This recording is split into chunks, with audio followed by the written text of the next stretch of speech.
Lance is laughing at you, Cenk. This is just one of the weirder things of this whole affair is Cenk has decided that Lance called him a Nazi or something. I've also heard him say, this wasn't even in that big bonus show or where they called everybody out, that Sam Seder, that didn't say directly, it said something like alleged I was like a Nazi. He's obviously dialed in on something. I'd be curious to hear what the actual audio is. I very much don't think Sam Seder was just calling Cenk a Nazi somehow. There's probably nuance to this, to whatever it is. But Lance has been catching this for a long time, this whole Nazi thing, which is super goofy. I have a kind of a concept of it, but let's play it a little bit. It's the same with Cenk saying that I call him a Nazi all the time. I've never called him a Nazi once. I've never said that word. You know, it's a very weird thing to keep hearing. It's Nazi. I was like, I've never used that word. Yeah. So hop over to Da Vinci. Okay, we're in Da Vinci now. We're gonna watch Cenk bring up Lance. There's other examples. I didn't look super hard, but this is from Cenksgiving, and this is that T-shirt I was telling you about. I might, if I get to it in the edit, I'll put it on screen during the edit. But here's his Ceasefire shirt, $30, 10% goes to the cause. I assume the rest of it goes to profit and expenses. I think that's fucking gross to profit off of that. But hey, maybe it makes a difference. Who am I to say? I didn't go to the Wharton Business School. Let's first listen to Hasan, and then we'll jump ahead a little, and then we'll come back, and we're just having fun. I'm very understanding. Shocking agreement. I agree. There's 13 douchebags online. That's what I said from day one. I know, but why the fuck would you ever hyper focus on people like that? Look, no. So you might be doing the right thing. Hold on. You're doing the Bill Maher thing. You're demanding that there needs to be a sister bullshit. No, you're doing the sister soldier moment. No, bullshit. No, you're trying to. So the minute we said the most reasonable things on earth, which you now agree with apparently, then what happened? It wasn't just the 13 douchebags online. And by the way, everybody said, no, those 13 douchebags represent all the left. You're not on the left anymore because the 13 douchebags control the left. That's right. I have a T-shirt that says that you're not on the left anymore because those 13 douchebags. That would be a funny T-shirt. And then what happened next? Then Majority Report jumped in, and Lance from the Serfs, and all the other little dirtbags jumped in, and they were like, "No, Cenk and Anna are turning right. The 13 douchebags are right. We need to protect every trans person should get free surgery. We got even in China. Even though we have nothing to do with China. What the fuck? Like, this is a grown adult. This guy behaves like that. But here's Cenk again, bringing up the Nazi stuff. We'll just start back a little bit then. So might as well torture ourselves some more. Or whatever, like the media representation of the left is. They're not the left. I'm the left. Okay. No, 100%. 100%. This is the union busting left. You agree with that? Okay. Please, just listen. Because we have to. But you're not the singular force. The idiots are making everyone think they are the left. I don't know. It's so shallow. It's just so subsurface. I am the left. They think they're making others think they are the left. Like he has this claim to being the left. Actually, back in the leftist mafia, we have a good point from Matt Bender. We're gonna get back to. They're like, we're the left. We're the real left. Okay, we are super extreme. We want free surgeries for every criminal. Yes, that's right. We want free surgeries for criminals. I literally do. I don't think we should be charging criminals for surgeries. I don't think anybody should pay for surgery. Universal health care, Cenk. Cenk wasn't even for paid surgeries for his own fucking workers. We had to start a union to try to be able to, for one of us to be able to go to the doctor. The left and Nazi. And Haas, what happens? People think they are the left. So if you say you're right, he's being called Nazis. Left and Nazi. And Haas, what happens? People think. Watch Haas's face when he does this. Watch him just. He's been cringing in pain the entire time, but the Nazi one really hurts. The left and Nazi. And Haas, what happens? People think they are the left. So if you say you're right, Cenk, those are the extreme. If people think those dirt bags, those 13 douchebags. By the way, are we I don't even know if I'm in the 13. I doubt it. But as a douchebag is a clean bag, isn't it a cleaning product? That contrasts with dirt bag. A dirt bag being the opposite of a douchebag. So which is it, Cenk? Why don't you show some intellectual consistency? Mother friendler? Is friendlier? Friendler is better than fucker, right? idiot left. I don't and think you that are Backing up a little bit. idiot left. I don't and think you that are they're the left, extreme, and I'm okay. No, I don't think those are the extreme idiot left. I think that there is going to be a diversity of thought in any issue that people have, and it's about No, I disagree. I think it should be boiled down to just panicky screaming, hysterical whining and screaming stuff that's not remotely sensible or even something a person who respects an audience or themselves, frankly, would ever say. Let's jump over now, though. See this thing I activated? Boom, boom, boom. It's Lance from The Serfs watching Cenk Uygur look at his nephew who has more money, more influence, more power, more fame, much more success, far more attractive. I don't even know if it's a little weird to even bring up the notion of attractiveness. He's also taller. Here's Lance watching Cenk talk about this stuff. So this isn't gonna keep pace because Lance will pause and then watch. ones that even here's Lance. pertain to Let me turn off this one. Pertain to trans rights. It literally doesn't matter. People get very passionate, understanding. I'm very understanding. Shocking agreement. I agree. There's 13 douchebags online. That's what I said from day one. I know, but why the would you ever hyper focus on people like that? Look, no. So you might be doing the right thing. Hold on. You're doing the Bill Maher thing. You're demanding that there needs sisters. Bullshit. You're Hold doing on, let the me sister explain. soldier moment. No, That's it. bullshit. No, you're trying to. So the minute we said the most reasonable things on earth, which you now agree with apparently, then what happened? It wasn't just the 13 douchebags online. And by the way, everybody said, no, those 13 douchebags represent all the left. You're not on the left anymore because I love that part because that's that's a tactic that a lot of people use where it's just like, oh, so you agree with me in totality for everything I think and say. And it's like, no, I don't agree with what you were saying at all.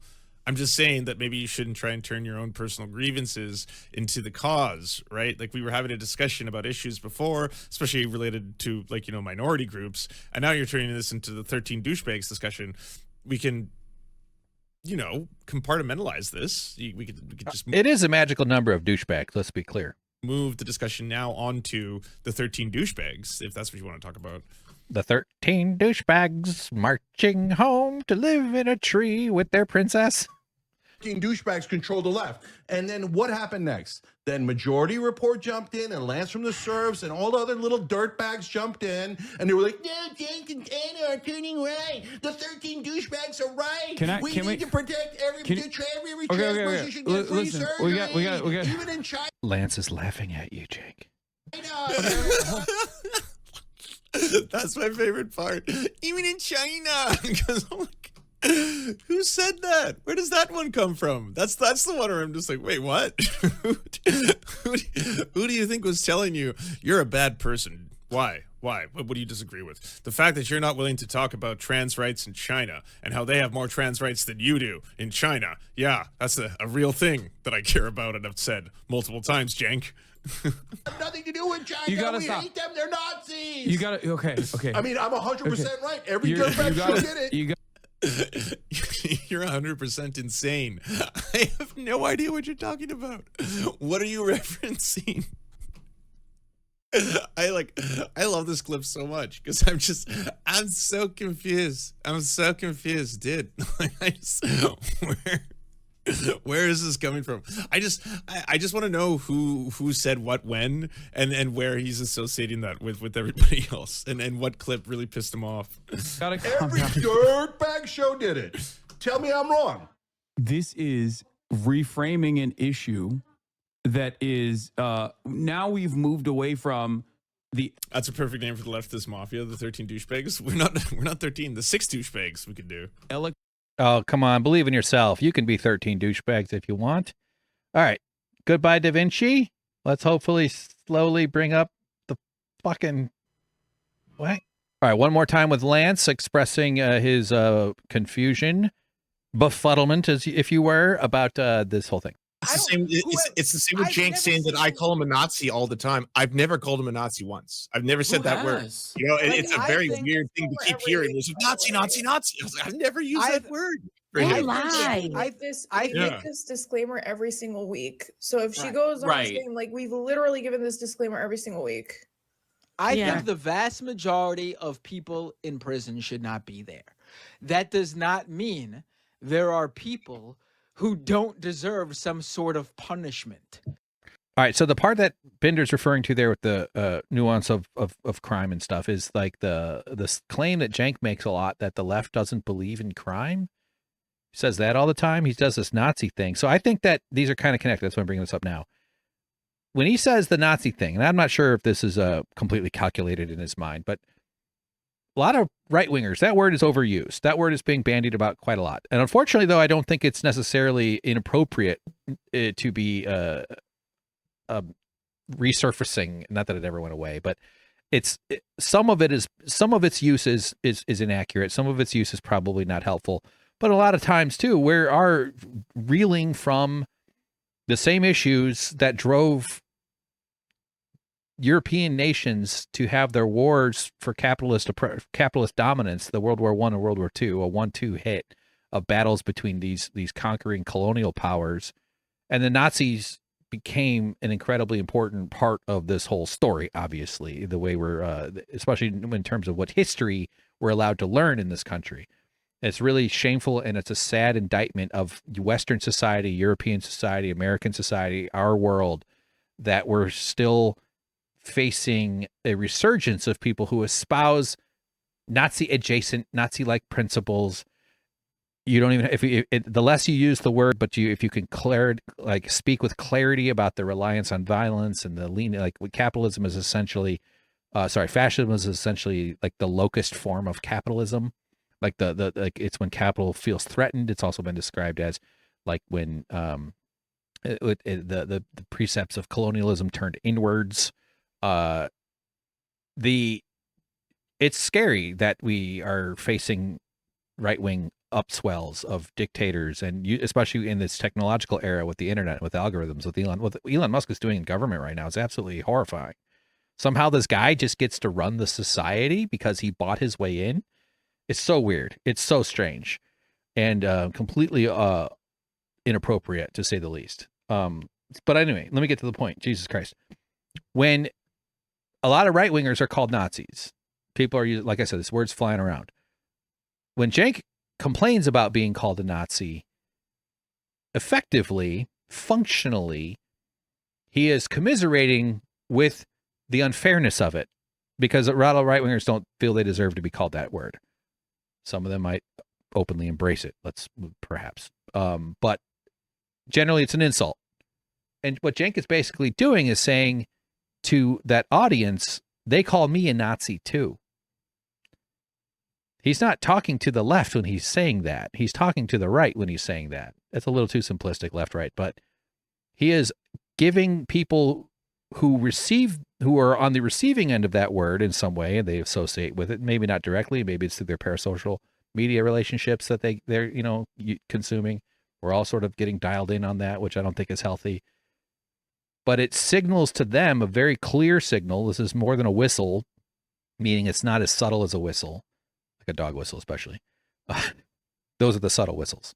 That I am not necessarily saying he's one of them, but he's saying, you can relate to me because I also am unfairly called a Nazi a lot. And this connects too to this thing that Matt Binder just said about the crime thing, which is when Cenk says the left doesn't believe in crime, and they completely mischaracterize and totally strawman what prison abolition means. They had Ole Allurimi on for an interview like a couple years ago.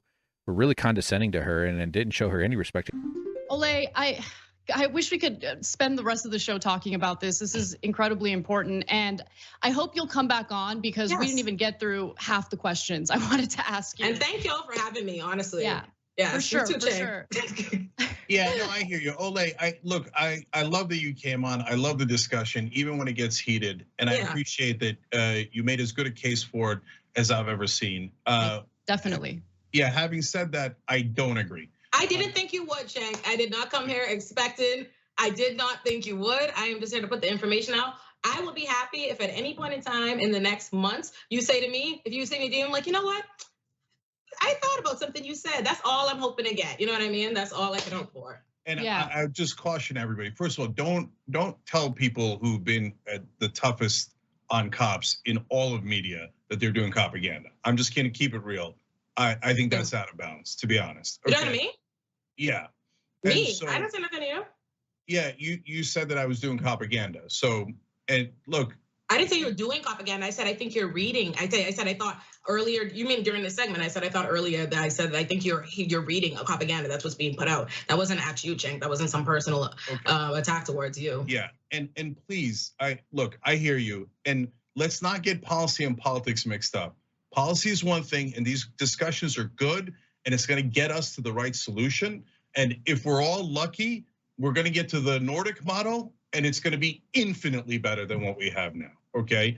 But at the same time, do not get this involved in politics today. It will destroy our chances of winning. The country is not ready for it. If anyone gets, I don't have time to reply to this, right? Like, I mean, you don't think anyone should run on this? That's just automatic loss, right? I'm not sure that we have the time to have the discussion that I like the discussion on this, because I think this is really going to come to where our place is in a movement. My primary focus is not really right now Democrats versus Republicans. Is what can be done to keep Black people in the best position in marginalized communities. That they're not being railroaded by a criminal system, that they're not being profiled on the streets, that they're not being murdered on the streets. And I'm very interested in recognizing that a system that I get is being built and maintained on the backs of Black people and perpetuating that injustice. It is fundamentally, it has to go in the same way that and I get that might not be popular initially. I don't think any status quo like systemic racism in America survives by not being, fundamentally ingrained and being supported in some ways in these systems, and people finding that outlandish. But my role there is not to do what I think is best, or what the Democrats or the Republicans most want to hear, or this voters discussion. My move, where I'm at in this movement, is what's best for getting us forward. And I recognize that it may sound crazy to you now, but in 20 years, and 10 years, and 5 years, it's not gonna sound that crazy to people coming up and being educated to push back against the status quo. But thank y'all for having me. Thank you so much, Olay. I really appreciate it. Yes. Thank you. She's a public defender in New York, and a really brilliant person who deserves to have her perspective listened to and respect and heeded, I should say, or at least included in your own analysis. But to constantly just describe the left as not believing in crime, which is a complete ridiculous straw man. The effect of that, though, is a different audience, because people listening to this right now are probably lefties on my side of the aisle, right? You're probably kind of hearing that. You're probably used to hearing this conversation being had. But when he says they don't believe in crime, what he's doing is saying he's validating your belief in crime. See what I mean?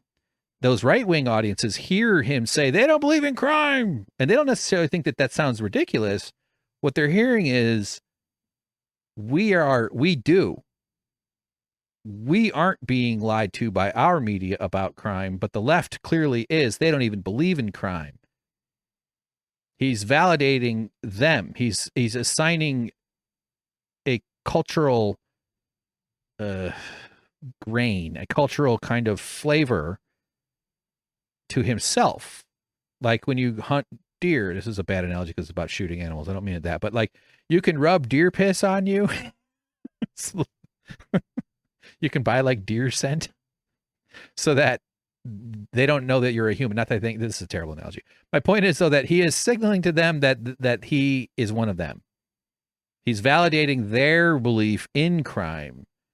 That's what the purpose of that is, more than it is to try to persuade anybody that the left doesn't believe in crime. Unless you're just somebody who, takes things at such surface level face value, in which case that's not a very deep look into things. You might be just new at politics if that's your analysis. But anyway, I was a little clumsy with how I expressed that, but I've been thinking about that a bunch. So let's jump ahead, though. Matt Bender makes a great point about TYT that I kind of understand. I saw some people in the chat saw me going meh when you guys were talking about TYT being what they were. Mm-hmm. I mean they were, because they were early to it. But honestly, early on, I would say a lot of times when TYT would be used as like the stand-in for like the voice for progressives because they were so influential early on. Honestly, I was kind of embarrassed that they were the standard, the flag bearer, because I don't think I honestly like. Okay, there are good people on the show. A lot of them came later. Let's be honest; they weren't. Yeah, I kind of get that. I mean, I never necessarily thought TYT was the flag bearer, and I'm a guy who moved across the country to go work at the company in order to try to, you know, contribute to the project and build out my comedy career somehow in LA or whatever, and open it up for an adventure. But like very much, they were positioned, and I think that's also sort of what's we're witnessing these days, or at least the last few years, is this like fading relevance, this attempt to regain some sort of privileged place in the lefty sphere. For a long time, they were an MCN, like Majority Report was under their label, sort of, so to speak. Kyle Klinsky was under their MCN, multi-channel network. It's sort of, I don't know if that still exists. I don't know. It probably does in some form or another, but it was a very like a big part of like these companies that just sort of hoovered up YouTube channels and then like made a cut of their thing and allowed them to sort of promote underneath their label. I was actually in the for Suck Professor was under Maker briefly for a couple years. Actually, we were on the lowest tier of their interest, and then like Machinima was another one. I was never interested. They were never interested in my shit, but like they were. That's another big MCN. My point is though that TYT was an MCN for these channels that are now calling them out, and I do think there's a big degree of interpersonal kind of loyalty demanding and not seeing the loyalty, and like, hey, dumb fuck, you're on the left. The part of the problem the left has is it's not that they're not loyal to their friends and comrades who fight for stuff together. There's a tremendous amount of solidarity there, but you guys want loyalty when what you need is solidarity. You see what I mean? Like, we do solidarity, man. We don't do fucking loyalty, blind loyalty especially. That's where you expect people to just be grateful. This is that, I don't have the tweet, but it's the one that was above the one where Cenk was lied about being a union buster that we showed, where he expressed that people who he's given opportunities showed him no decency or respect or something like that. Like as if you being an employer required that the money that they earned for you, that you returned back to them in a small percentage of the money that they brought to you, you gave them back as their own wage. I gotta quit doing the you thing. It's just weird to start talking directly to Cenk. But that you expect loyalty from that. And so they're hurt by that lack of loyalty and that dominance. Cenk is a dominance thinker. He doesn't do trust. He does dominance. I think that's a thing in terms of the kind of relationship you expect as a capitalist or as someone who comes from this hyper-competitive, business-brained world. And I'm saying that because I've researched, it's partly going to be in the film about what's next for TYT. There's this one moment in a Rick Sanchez interview from a few years ago where he goes, you know, well, what's next for TYT? And Cenk is like, what's next is we're going to dominate. What's next? I'm doing the podcast space. You are too, by the way. But is there anything else you see coming down the line that will make you adjust? Because you've always seemed to be ahead of the curve, Cenk. Thanks, Rick. I appreciate it. Yeah, what's next is we're going to dominate. We're going to take over American media. It was just like, what? And it's even recently heard him say stuff about becoming the biggest media company in America. Like, are you kidding me? But he has this notion of dominance, of like this kind of people like Cenk, the kinds who will say that capitalism works because human nature is greed. They're the ones who also lean on dominance as a model for relationship. That's just fucking colonialist brain bullshit. These are the type of people we need unions to push back against. Kind of sounds like the type of person that would hire somebody, not give them benefits, and then switch their classification to another no benefits classification in order to make use of their labor, excellent labor, by the way, and not have to pay out what they deserve. And then they unionize to fight it. And then you lie about that person and say that they were tricked by your political opponents. Like, it's just so that there's a lot to be said for I think this sort of dominance and interpersonal crisis stuff. And like Emma said it once, and I couldn't find it. I was prepping for a different show or for this show, but I decided to put it off to later. But it was some of the Majority Report stuff. I haven't been able to find her saying it, but she talked about, this came up with an IM or something. And she said something about like, these relationships for her are based on shared values. That's very true for me as well. And like, if those values shift and they move substantially, I know I'm kind of going off of what Emma said. I don't remember precisely, but that those relationships are conditional, therefore they don't last when the values change, as they shouldn't. That's important. People who don't believe in full human rights for everybody are not someone I want to be friends with in terms of values, right? Wasting my time on that. I might try to talk to that person or persuade them or have an honest conversation or something, but anyway, I just thought that this was a interesting point that Binder made about that. So we're almost done. I really want to be done. I'm so eager to eat, and I got to clean up a bunch of cat stuff. Actually, I got to get ready for tomorrow. This is the last night I'm going to make dinner for the kitty cat.